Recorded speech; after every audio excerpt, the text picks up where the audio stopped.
عزیز بھائیو، حضرت ابوبکر صدیق رضی اللہ تعالیٰ عنہ خراج عقیدت پیش کرنے کے بعد مسجد نبوی میں تشریف لائے۔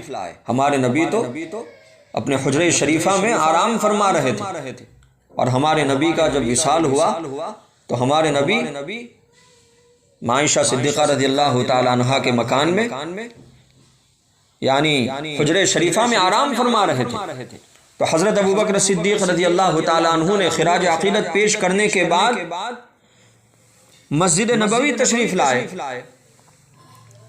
علماء کرام نے لکھا ہے کہ مسجد نبوی تشریف لانے کے بعد حضرت ابوبکر صدیق رضی اللہ تعالیٰ عنہ نے خطبہ دیا، چونکہ بڑا خطرناک ماحول تھا، قبیلے کے قبیلے مرتد ہو رہے تھے اور لوگ غم کے مارے نڈھال ہو چکے تھے، بے چینی کا عالم تھا اور بڑا خطرناک مرحلہ تھا۔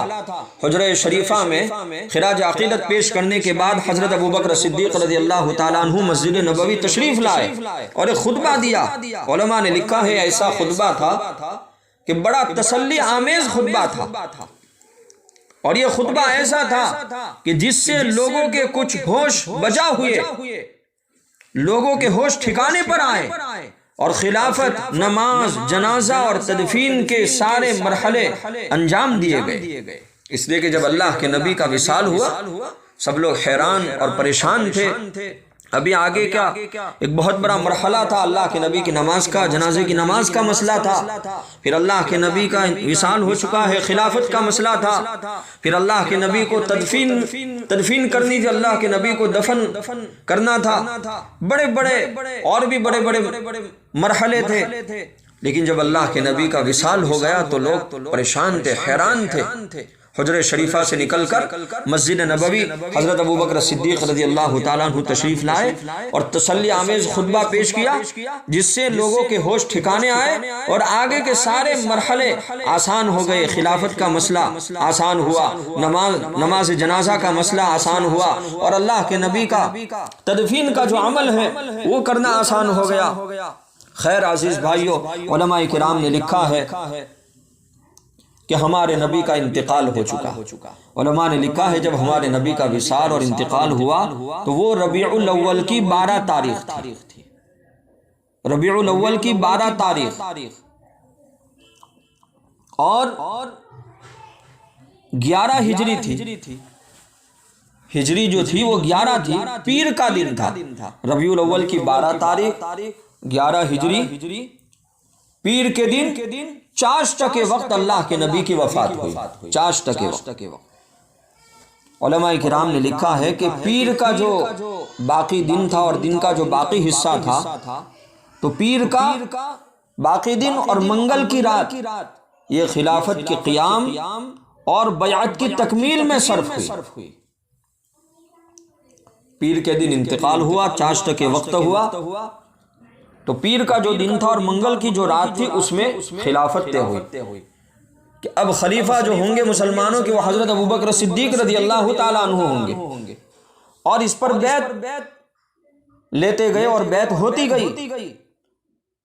حضرت ابوبکر صدیق رضی اللہ تعالیٰ عنہ کے ہاتھ پر مسلمانوں کے ایک بڑے مجمع نے بیعت کی، تو علماء نے لکھا ہے کہ پیر کا جو دن کا جو حصہ تھا اور جو وقت تھا اور منگل کی رات کا یہ خلافت میں اور حضرت ابوبکر صدیق رضی اللہ تعالیٰ عنہ کے ہاتھ پر بیعت کرنے میں خرچ ہوا۔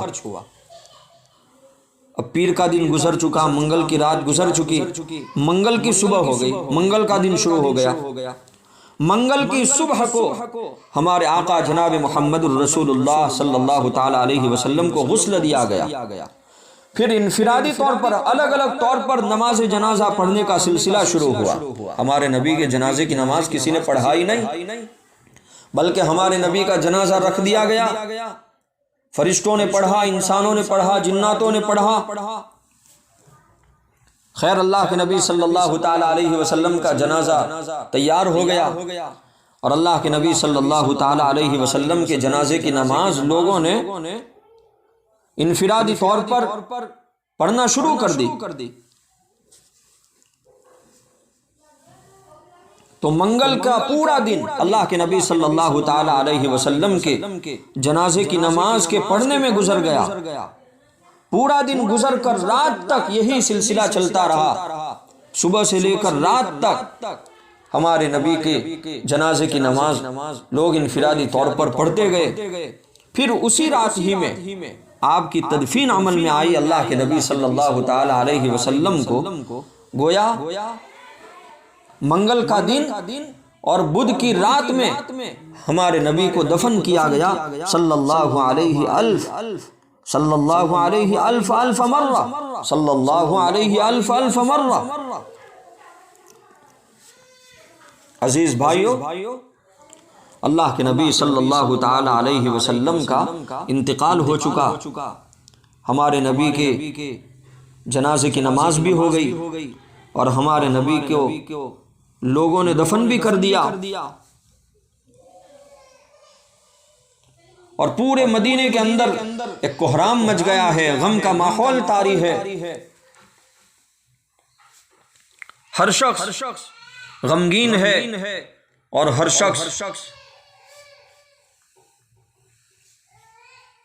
ایک غم کی کیفیت میں مبتلا ہے.